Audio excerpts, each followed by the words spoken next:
Oke, assalamualaikum warahmatullahi wabarakatuh. Balik lagi dengan saya Lambang. Kali ini kita akan nge-build Mini ITX lagi. Ini adalah flipping PC, tapi di kali ini kita akan bikin kontennya berbentuk tutorial ya. Jadi kalian bakalan ngikutin build-nya dari masih seperti ini sampai nanti build-nya bakalan jadi seperti apa. Oke, kalau kayak gitu kita langsung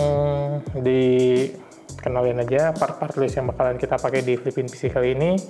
Untuk prosesornya kita pakai di AMD 3600. Ini udah 6 core dan 12 thread juga. Di bawahnya 5600. Tapi performanya masih lumayan oke lah, masih bisa dipakai untuk editing, untuk gaming, untuk live streaming juga. Lalu untuk motherboardnya kita pakai MSI B350i Pro AC. Jadi ini udah ada WiFi-nya juga, ITX, tapi chipsetnya masih chipset lama ya, B350. Lalu kita berpindah ke RAM. Oke, untuk RAM-nya kita pakai Cube Gaming seperti biasa. Ini 16GB, running udah di 3200, otomatis sudah bisa running juga di motherboard ini, full speednya. Nah, lalu untuk SSD-nya kita pakai dari Team Group, ini MP33, kapasitasnya 256GB. Speednya ya bisa dibilang nggak terlalu cepet banget juga dan nggak pelan banget juga. Dia udah read-nya itu ada di 1800 MB per second dan write-nya itu ada di 1500 MB per second. Lalu kita ke GPU. Ini GPU-nya kita pakai 1660 Super. Ini kapasitas VRAM-nya ada di 6GB. Udah cukup sih untuk di game Full HD. Nah, lalu untuk konsumsi listriknya GTX 1660 Super itu biasanya narik di kisaran 100 sampai 120 watt tergantung loadnya berat banget atau enggak. Kita berpindah ke power supply. Nah, power supply kita pakai dari Aerocool, ini KCAS 500 watt, udah 80 plus bronze juga. Sayangnya masih belum full modular, jadi ini masih banyak banget kabel-kabelnya. Nah, ini harus agak dipikirin juga nanti gimana cara nge-cable management di dalam casing Mini ITX yang sekecil ini.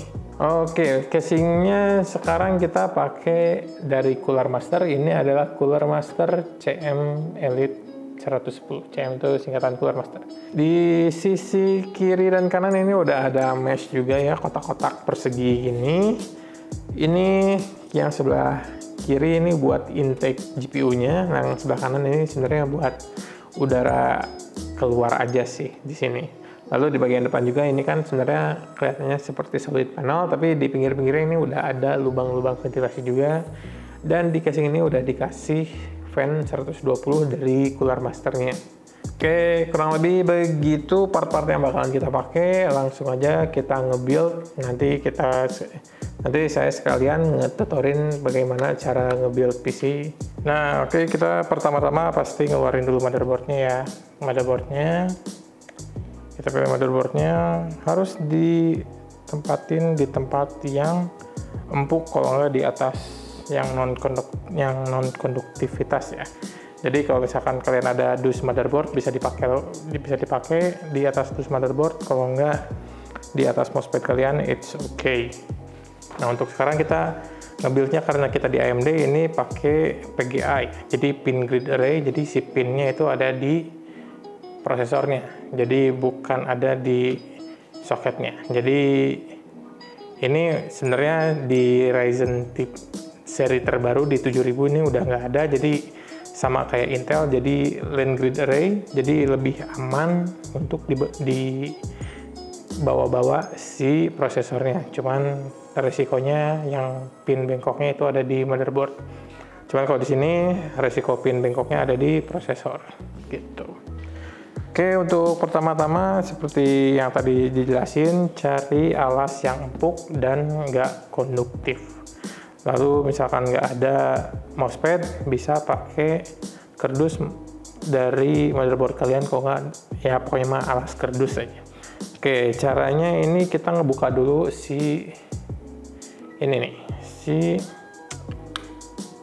lever ini. Si lever tuh apa ya? Ya si ininya lah, si ininya. Karena saya ngunci gitu, kita agak tarik ke pinggir, lalu ditarik juga ke atas sampai kebuka semuanya. Nah, Kalau misalkan kalian bisa lihat di sini tuh ada segitiga warna emas. Nah, segitiga warna emas. Si segitiga warna emas ini harus disamain dengan yang di motherboard ini. Ini ada segitiga juga, ngadep segitiga. Nah, jadi si segitiganya harus ketemu juga sama segitiganya ya. Ini segitiga emas ketemu dengan segitiga yang ada di soket. Kita tinggal masukin, digoyang-goyang dikit biar yakin masuk. Kalau misalkan udah yakin masuk semua, kita lock aja si levernya. Dah, dengan kayak gitu ini udah lock ya. Jadi ini prosesor udah aman. Nah, itu tahap installing prosesor udah cukup segitu aja. Gampang kan, easy, dan nggak semenyeramkan itu. Nah, habis installing prosesor selesai, kita biasanya langsung install si ini ya. SSD-nya kita install. SSD-nya langsung kita install aja. Caranya juga kurang lebih gampang kok, nggak begitu susah, jadi nggak usah khawatir. Karena ini slot M.2-nya ada di belakang, jadi kita harus ngebalikin si motherboardnya dan cari soket seperti ini. Nah, ini kan ada soketnya nih, dan ya, pastiin panjangnya sesuai ya, tapi rata-rata panjangnya sama sih M.2. Jadi harus ada yang begininya. Kalau nggak ada M.2 slotnya, nggak akan bisa pakai M.2, apalagi di motherboard yang dulu ya, yang di bawahnya Skylake itu biasanya masih belum ada, yang DDR3 hanya ada di DDR4 kebanyakan ya. Cara installnya gampang aja, jangan lupa buat bawa obeng kecil. Obeng yang kecil karena emang bautnya juga dia ukurannya lebih kecil. Nah, bautnya ada di sini. Kalian buka pakai obeng kecil kalian. Hati-hati jangan sampai hilang karena emang bautnya juga kecil banget kan. Ya, bautnya cuma sekecil ini. Oke, cara installingnya gampang. Harus nyamain bagiannya ke sini ya. Jadi ini kan ada dua soket ya, jadi yang soket pendek dan yang panjang samain kayak di NVMe-nya. Ini kan ada yang pendek dan ada yang panjang, diketemuin aja, tinggal dipasang, dorong, dah. Jangan khawatir, emang posisinya pasti agak berdiri lagi kayak gini, makanya ini ada dudukan baut. Yang pasti dikencengin dulu, udah gitu kita tekan santai aja, nggak usah terlalu kenceng. Lalu dipasang lagi bautnya. Oke.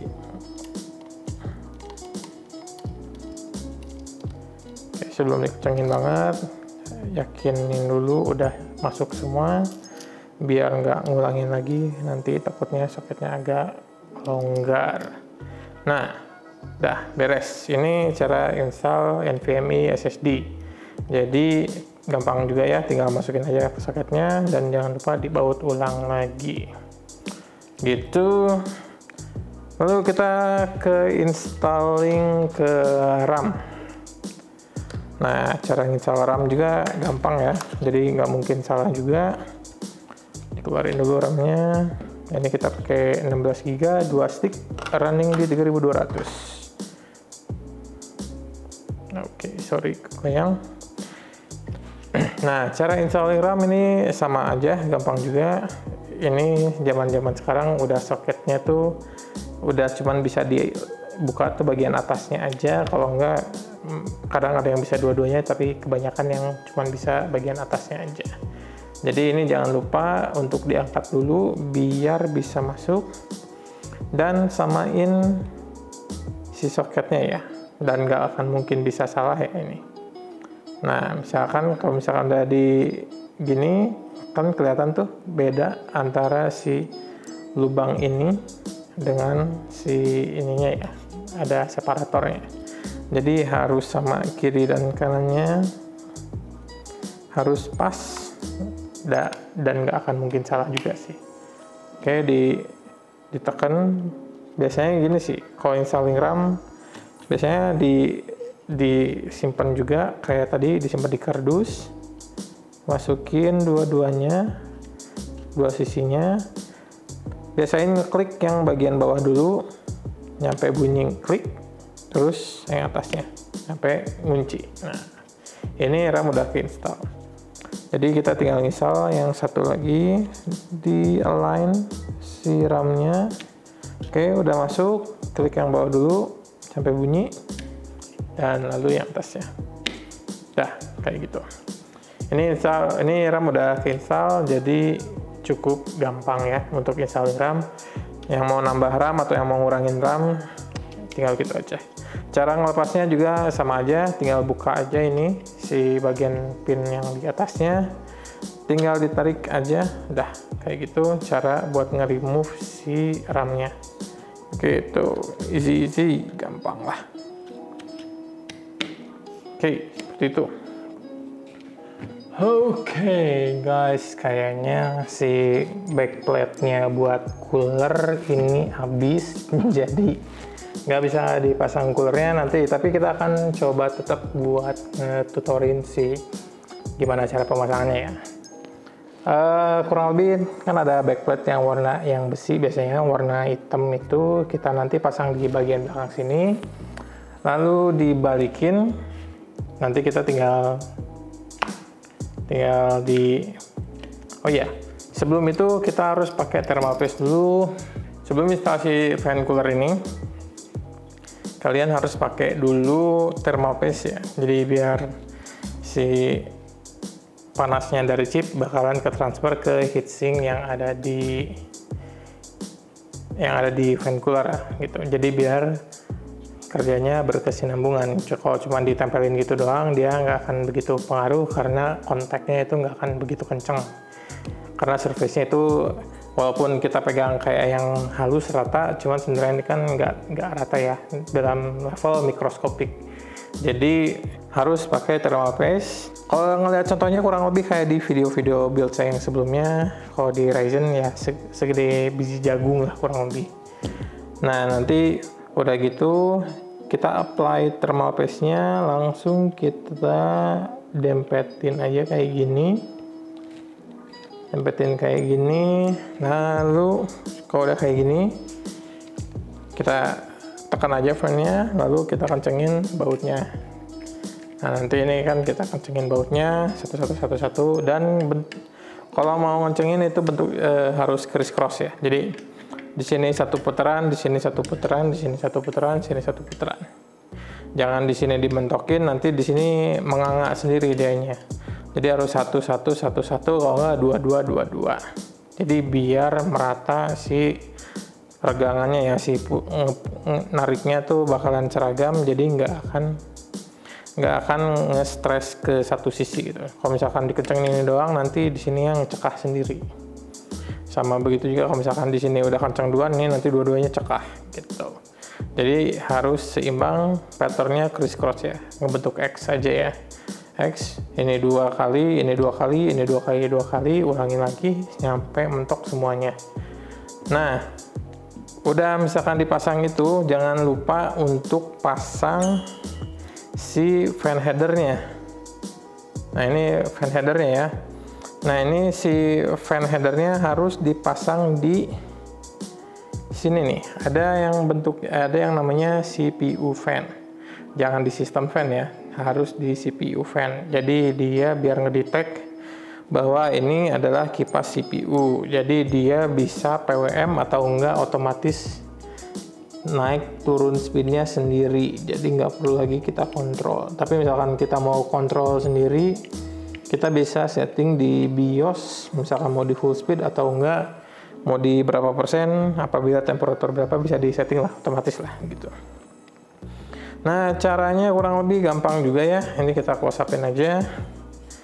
Kita anggapan lagi ini kan ada, ini ada 4 pin ya. Jadi ini PWM, jadi udah bisa ngatur sinyalnya, powernya mau segimana, speednya mau segimana ya. Nah ini harus sejajar dengan ini, nggak mungkin salah juga sih, karena udah ada guide-nya ya. Jadi udah ada guide-nya juga ya, nih di sininya. Jadi ini tinggal dipasang kayak gini doang. Nah pasang kayak gini, tinggal dikencangin doang, masukin, ups, tinggal dimasukin, oke, sampai masuk ke dalam semuanya. Nah ini berarti si fan-nya udah terinstall dan dia udah ngedetect jadi CPU fan, begitu. Nah sisa kabelnya biasanya tinggal dirapih-rapihin aja lah ya gitu. Si sisa kabelnya tinggal rapihin, mau disempilin ke pinggir RAM boleh, asal jangan terlalu mepetin banget, jadi siramnya tetap bisa normal ya, jangan terlalu mepet banget nyampe bengkok gitu. Oke, udah kayak gini, mau didiemin gini juga sebenarnya it's okay, nggak apa-apa. Nah itu kita nginstal CPU coolernya yang AMD ya, jadi pretty straightforward juga, cuman karena kita nggak ada si backplate yang belakangnya yang besinya, jadi kita nggak bisa nge-install sekarang. Tapi kurang lebih seperti itulah. Kalian bisa ngeliat juga di video build saya sebelumnya, itu ada nge-build pakai stok coolernya AMD juga ya. Gitu. Oke, biasanya dari sini saya langsung installing motherboard ke dalam casing. Tapi sebelum itu, kebetulan kita casingnya agak kecil seperti ini, kita pas-pasin dulu aja si power supply-nya ya. Oke, tadi kita udah cabut bracket power supply-nya. Nanti kita tinggal install di power supply ini ya. Nanti kan kita orientasinya bakalan ke atas seperti ini ya. Jadi kita ngambil fresh air dari atas, jadi si ininya pasti bakalan posisinya akan begini. Jadi kita bakalan installnya kayak, wait, mana sih tadi? Oke. Nah, kita installnya kayak gini. Oke, seperti biasa, installnya gampang banget, tinggal cari bautnya yang kayak gini, yang ada payungnya ya, yang melebar seperti ini. Ini juga untuk GPU biasanya kayak gini si bentuk bautnya. Nah ini kita pasangin aja ke bracketnya. Oke. Ups.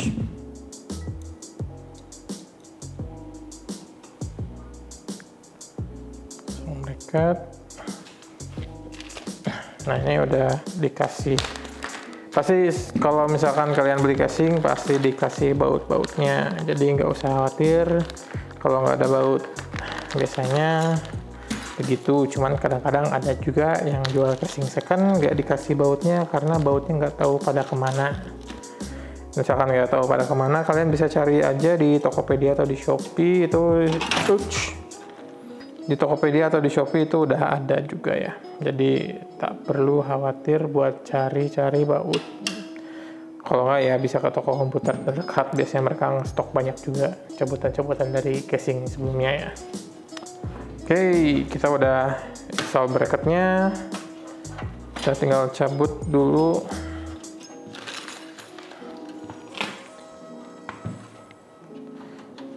Tutup casingnya.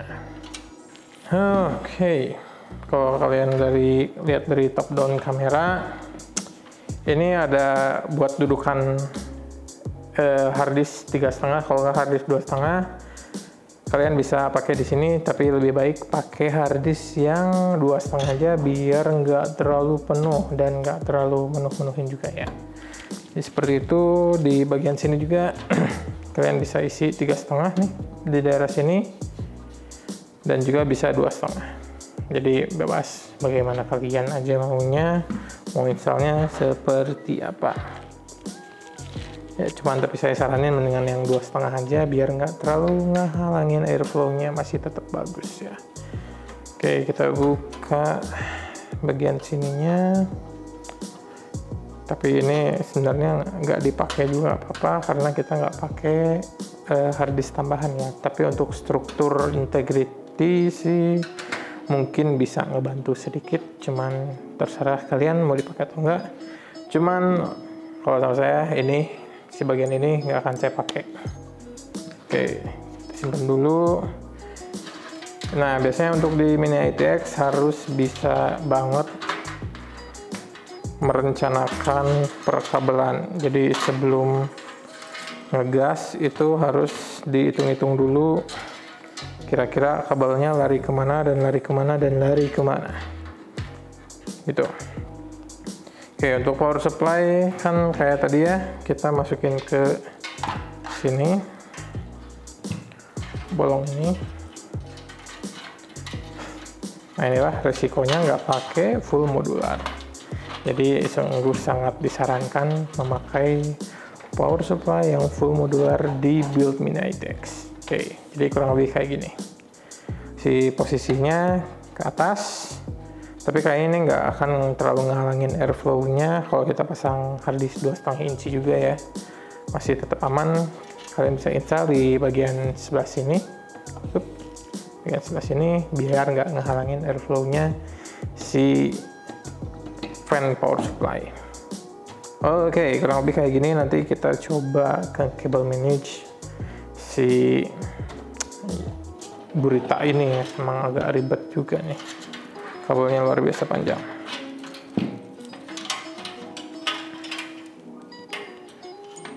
Oke, kita lepas dulu situ. Kita coba cable manage dulu. Kita coba cable manage dulu yang kabel internal bawaan dari casing. Ini emang ribet juga sih ya. Ya namanya casing Mini ITX harus siap-siap rela berkorban kayak begini, kayak nggak jelas. Kayak udah siap menderita aja.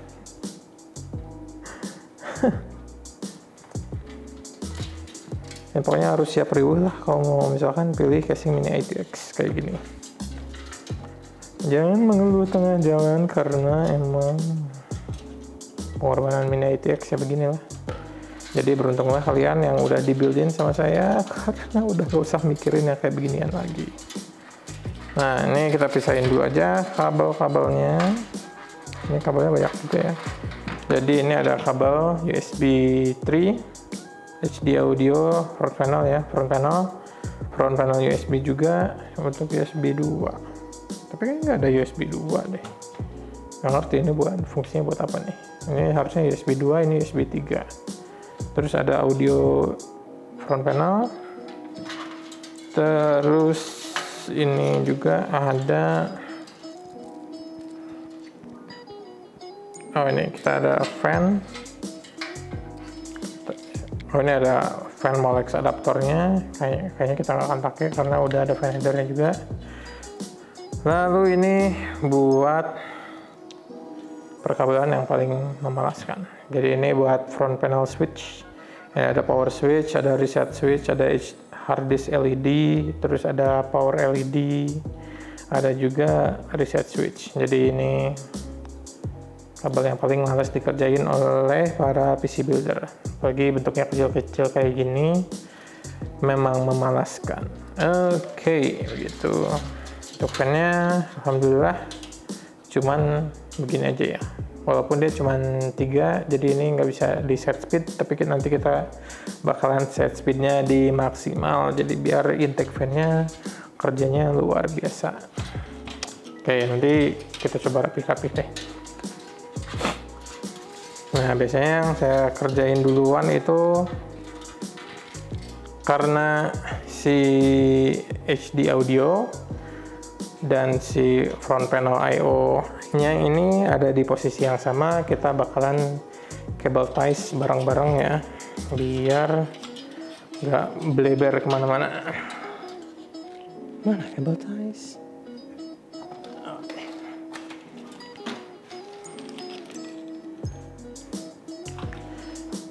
Nah, ini bakalan kita cable ties bareng-bareng dari depan.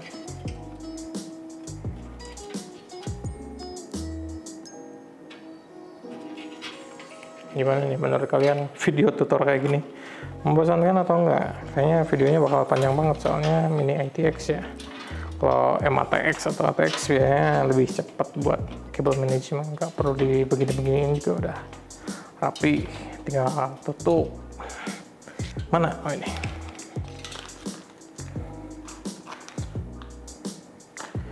Oke,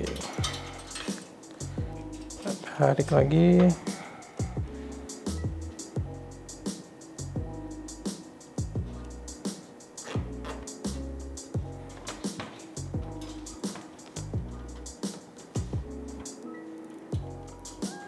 Oke, nanti kita gunting seperti biasa, harus guntingnya biar rapi. Oke, jangan lupa digunting biar rapi. Oke, ups. Ini udah, ini buat USB 3-nya. Jadi ini udah kepisah-pisah semuanya. Lalu kita tinggal ngedudukin motherboardnya. Nah, sebenarnya kalau lebih enaknya kalian pastiin dulu aja ngekonekin semuanya sebelum ngemasukin si motherboardnya ya. Jadi kayak ini untuk USB 3-nya kalian soketnya harus nemuin yang kayak gini ya. Kalau kalian nggak nemu soket kayak gini berarti motherboard kalian belum support USB 3. Kalau misalkan ada, nah ini port yang kayak gini, ini USB 3. Untuk port yang kayak gini, ini namanya USB 2, biasanya bisa ditemuin di... Oke, nggak ada... Oh, ini ada USB 2. USB 2, kayak gini. Tuh, ada tulisannya USB. Ini buat USB 2 ya. Ini kayaknya kita dua-duanya bisa dicolokin. Oke, tinggal colokin sini, dan satu lagi kita colokin sebelah sini. Nah, USB 3 juga harus agak hati-hati karena pinnya agak brittle ya. Saya pernah nyampe installing si USB 3 karena ke bending gitu, nyampe pinnya potong, jadi alhasil si USB 3 yang satu slotnya nggak berfungsi gitu, harus hati-hati. Nah, ini untuk front panel I/O nya, kalau misalkan kalian udah hatam nge-build, biasanya udah lebih jago. Ini untuk reset switch kita bagian, nah ini di sini ya. Ini bagian front panel I/O, kelihatan nggak? Nah, ini untuk front panel I/O ya. Sorry, autofocusnya agak-agak ini. Front panel I/O kalian bisa baca di manual booknya mau nyolokinnya di bagian mana. Tapi untuk normalnya power switch ini ada di atas ini yang ada 4 ini. Ini power switch di bagian kanan, di bagian bawahnya ini reset switch.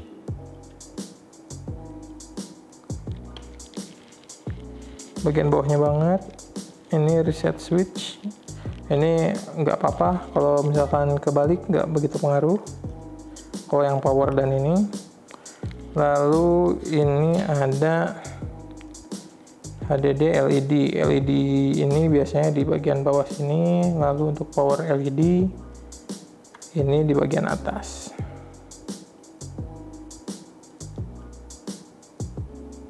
Agak ribet ya.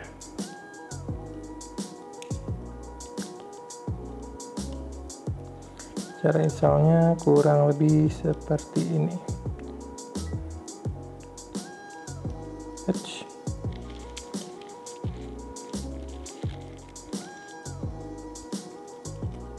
Oke, masuk semua. Nah, udah masuk kayak gini ya.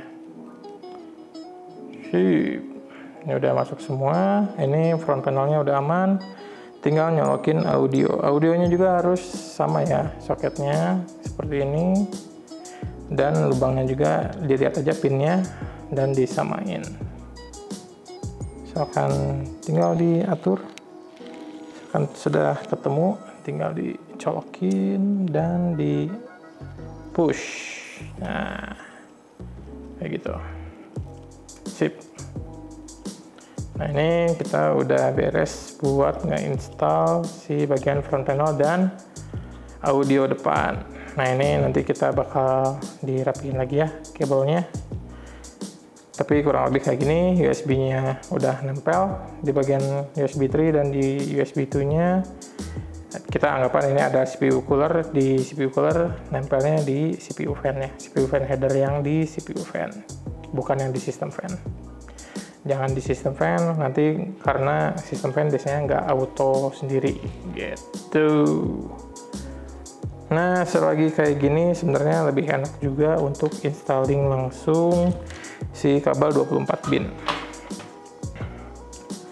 kabel 24 pinnya langsung kita install. Kabel 24 pin yang kayak gini ya, yang panjang begini, dan pastiin harus ada latchnya. Ini kayak pengunci buat plastiknya harus ketemu sama si pengunci plastik yang di sininya juga nih, kayak gini. Nah seperti ini. Kalau udah ketemu berarti itulah jodohnya.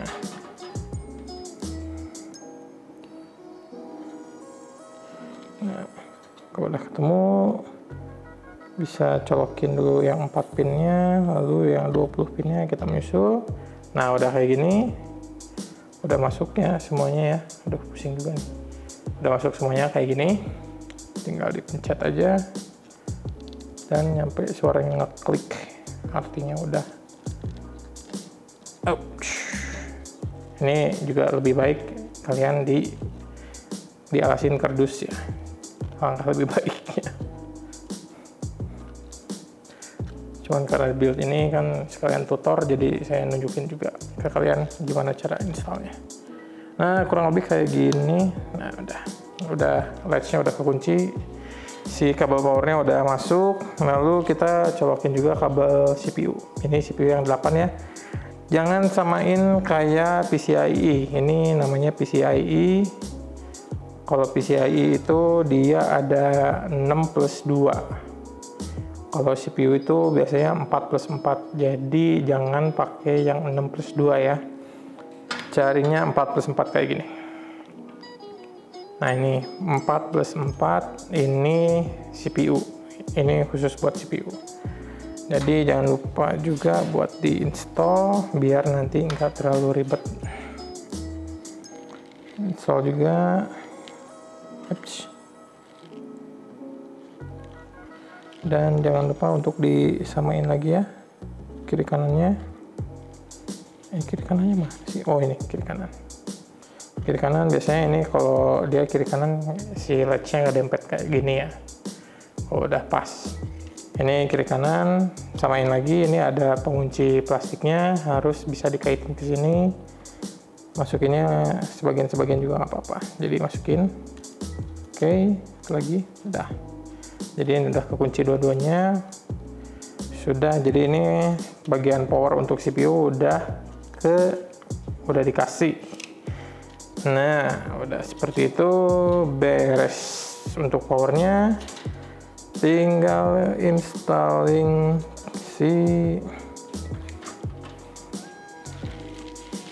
tinggal masukin motherboardnya ke dalam casing. Ini emang casingnya agak ribet juga ya. Oke.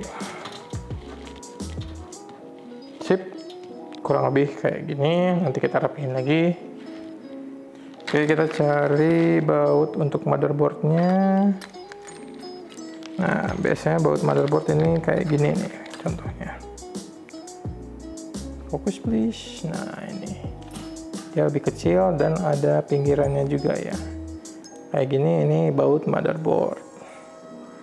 Nah, kalian harus cari si dudukannya itu harus ngepas sama stand off-nya, jadi harus cari ini di sini ya.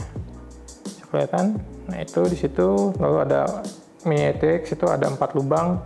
Jadi 4-4-nya kalau bisa harus dibautin biar nggak gampang goyang-goyang.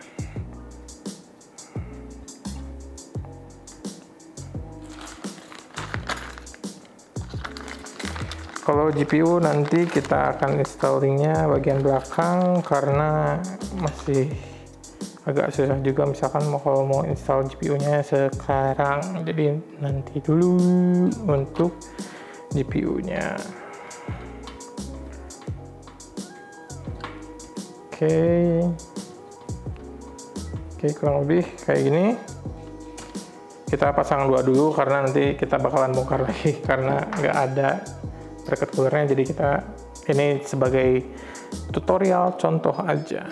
Oke, udah ke install kayak gini. Sebenarnya karena kita nggak pakai harddisk tambahan, kita nggak akan pakai power SATA ya, kita bakalan langsung ke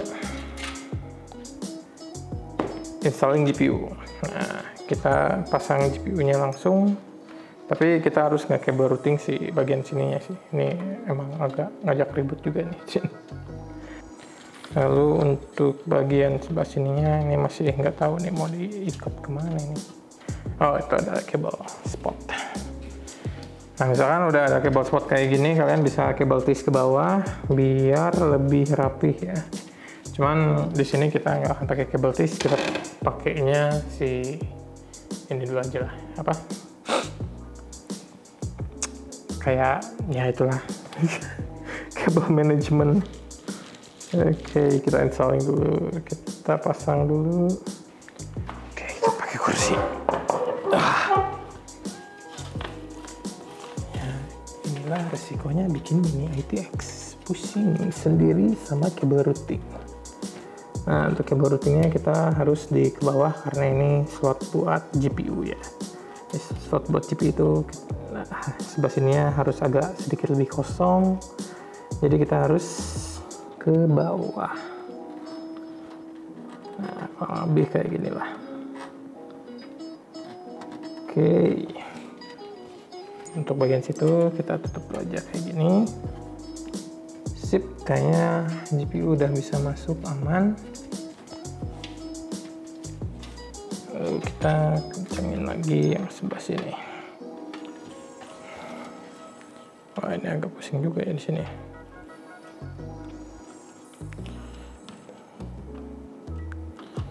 Oke, ini cabut lagi aja.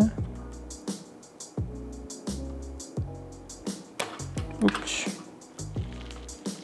Careful, harus hati-hati juga ya mau nyebut kabel ties, jangan sampai kegunting si kabelnya, soalnya ya pernah belajar dari kesalahan juga, dulu pernah malah ngelupas si kabelnya, jadi harus agak sedikit hati-hati ya, slowly but sure.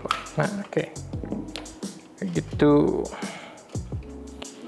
ini nanti kita rapihin lagi.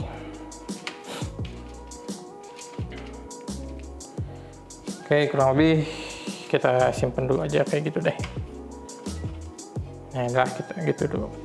Nah, selanjutnya kita mau nge-install GPU. Nah, untuk installing GPU kita harus masukin ini namanya PCIe socket ya. PCIe socket. Lalu fokus. Oke. Ini namanya PCIe socket. Nanti kalian harus masukin socket ini ke PCIe slot di sini. Nah, caranya gampang banget. Ini ada mekanisme pengunci juga di bagian sini. Kalian bisa lihat nggak ya? Nah, di sini. Nah, ini posisinya harus ke bawah alias terbuka. Kalau mau masang GPU, jadi harus terbuka. Kurang lebih kita pasang aja langsung deh. Nah, jangan lupa si slot ini harus ngepas banget dengan slot ini ya. Jangan sampai nggak ngepas, soalnya takutnya rusak nanti PCIe lainnya. Begitu. Oke, kita awasin dulu. Ups.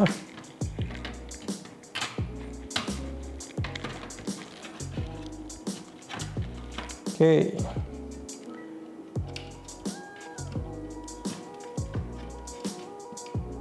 Kita samain dan jangan lupa harus ngepas. Wah, nabrak.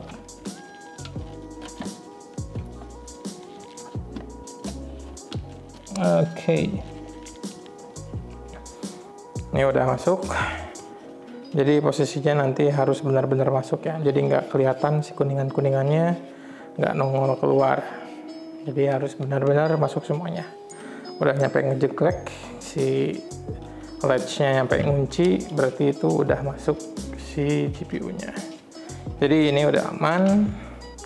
Lalu kita isinya installing ini ya. Kita pasang baut lagi, bautnya kayak yang tadi ya, kayak buat power supply. Bentuknya seperti ini. Kita kencangin aja di sini, biar si GPU-nya nggak goyang-goyang.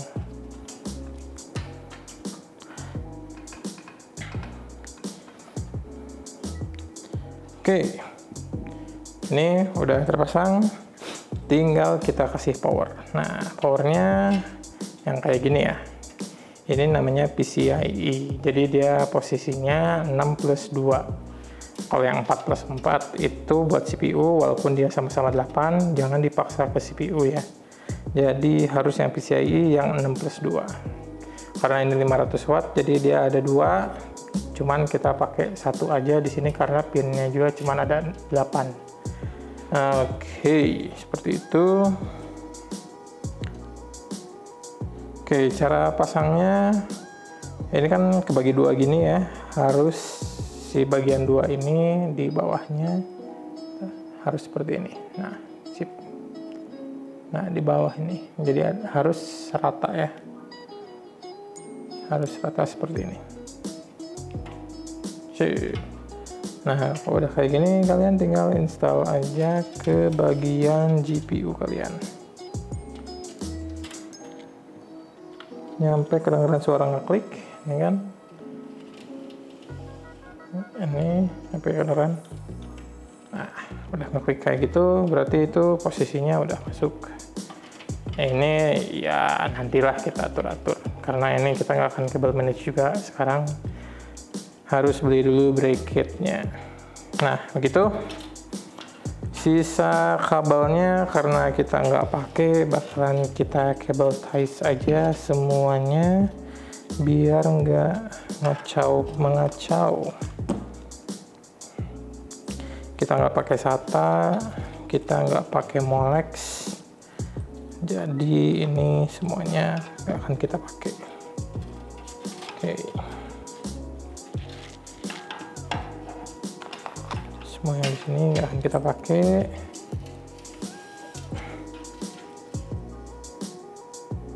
Wait, bentar ya. Oke, kayaknya tadi kena overheat si kamera depan. Kita apa? Nah, untuk installingnya ini kita bakalan si kabel-kabel ini bakalan kita kabel ties semuanya biar nggak berantakan. Kabel ties karena kita nggak bakalan pakai juga semuanya ya. Wah, nggak muat, harus 2. Oke.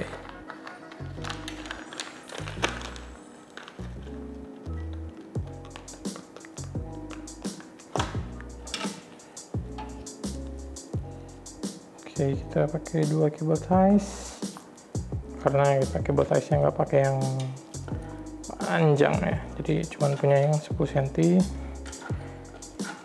Oke, kita pasang biar kelihatan dari kamera atas.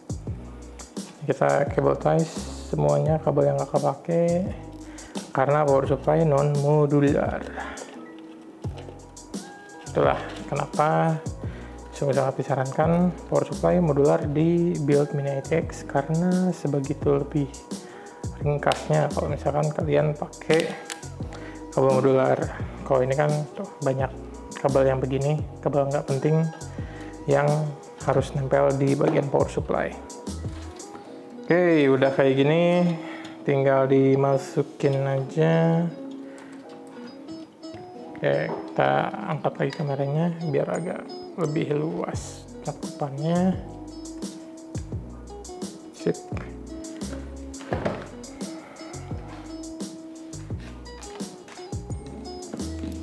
Oke, share. Nah, ini semuanya udah masuk. GPU udah nempel, udah kita pasang juga ininya, si bautnya biar nggak goyang-goyang. Lalu si powernya juga udah kecolok semua, kabel PCIe 8 pin udah nyolok, terus kabel 24 pin motherboard udah nyolok, dan kabel CPU yang 8 pin juga udah nyolok. Ini CPU ya, bukan PCIe. Diingatkan sekali lagi, bukan PCIe.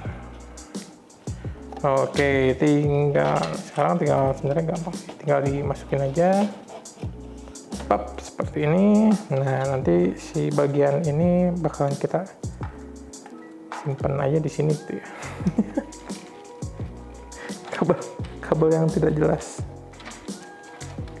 Nah, kabel nggak jelas mungkin kita bisa simpan di sini biar nggak terlalu menghalangi airflow-nya dari fan bagian depan. Oke, kita coba installnya kayak gini aja. Nggak ngerekam. Oke, ini udah kepasang semuanya. GPU udah kepasang.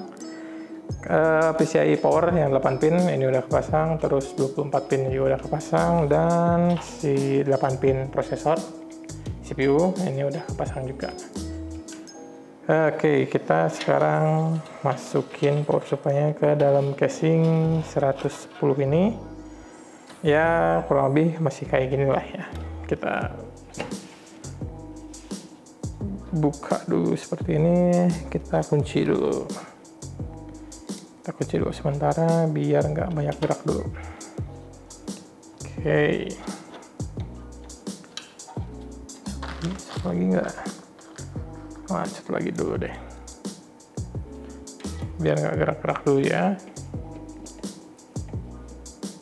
Nah, udah terpasang, aman-aman. Lalu untuk penempatan si kabel. Nah, si penempatan kabel ini sebenarnya kalian bisa simpan di atas kayak gini, which is menurut saya nggak apa-apa ya, mau disimpan kayak gini. Malah kayaknya lebih baik disimpannya seperti ini biar nggak ngalangin si airflow dari intake fan ini ya. Nah, untuk PCIe-nya kita routing juga bagian sini, kita bareng-barengin aja ini, nanti kita grouping kayak gini. Jangan khawatir, ini fan-nya gede jadi mereka nggak akan kehabisan udara banget ya, jadi nggak usah khawatir, saya yakin bakalan cukup udaranya untuk si prosesor. Nah, lalu kita grouping kayak gini, kita pasang lagi ininya deh biar ke kompres si ininya. Salah kayaknya.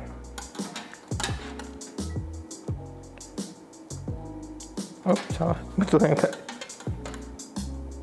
Oke, kita pasang dulu aja. Ini buat neken si bagian kabel modularnya biar nggak gerak-gerak ya si kabel modularnya.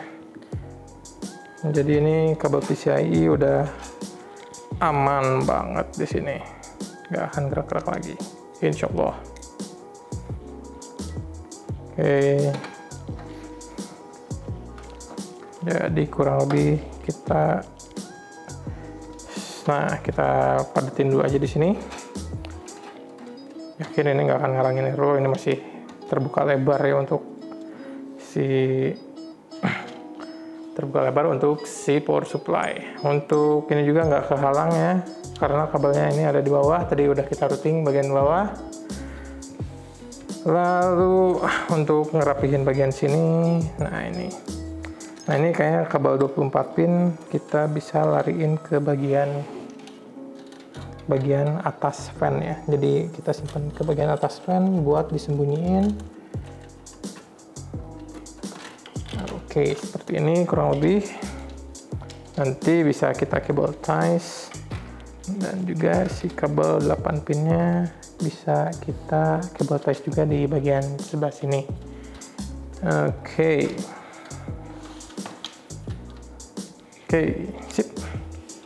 Kurang lebih kayak gini hasilnya.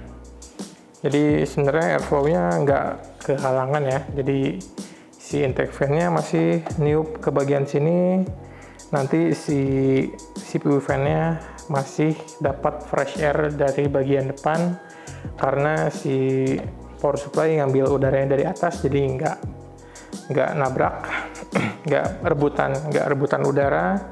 Lalu nanti bisa nge-exhaust-nya ke bagian pinggir sini karena ada casing, karena ada ventilasi di casingnya. Oke, kurang lebih kayak gini lah. Buat kabel routingnya kita rapiin dulu kayak gini. Ini sebenarnya luar biasa compact dan luar biasa dingin juga ya. Oke, untuk coolernya masuk aman, nggak usah khawatir. Nah, kita coba lengkapin aja bautnya ya. Kita lengkapin bautnya.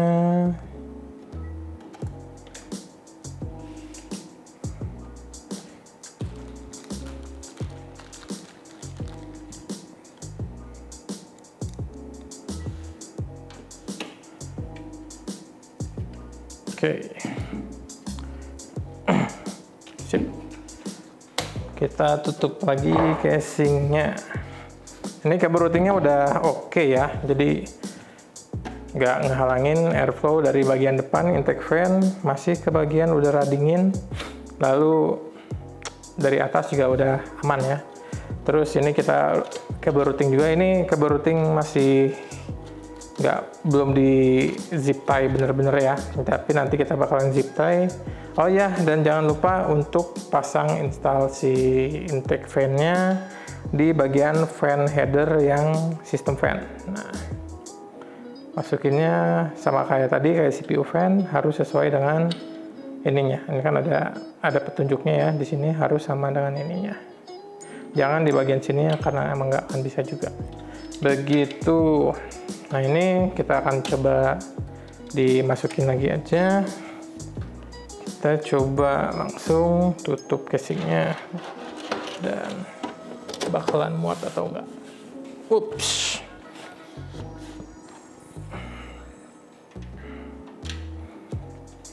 Oke, alhamdulillah muat, easy banget, nggak ribet lah ya.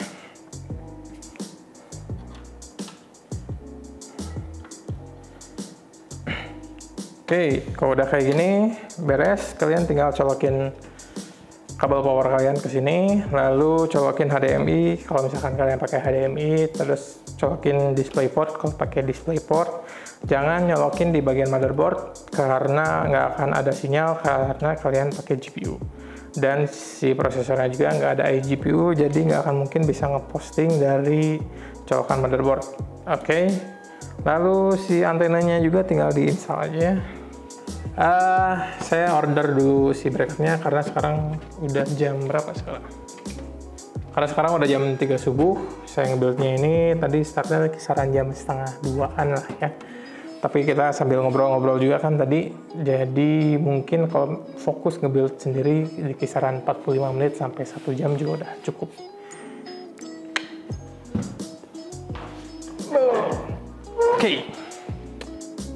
Oke, buildnya udah beres. Ini udah 2 hari setelah ngebuild. Karena kemarin ketiduran, tadinya mau syuting malam-malam, cuman malah tidur terlalu pulas. Akhirnya baru sekarang bisa jadi.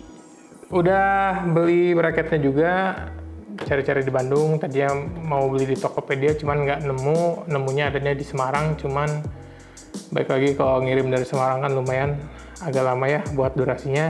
Jadi kemarin cari-cari di toko komputer terdekat aja di Bandung. Dan akhirnya dapat, walaupun harganya juga agak sedikit lebih mahal daripada di Tokopedia.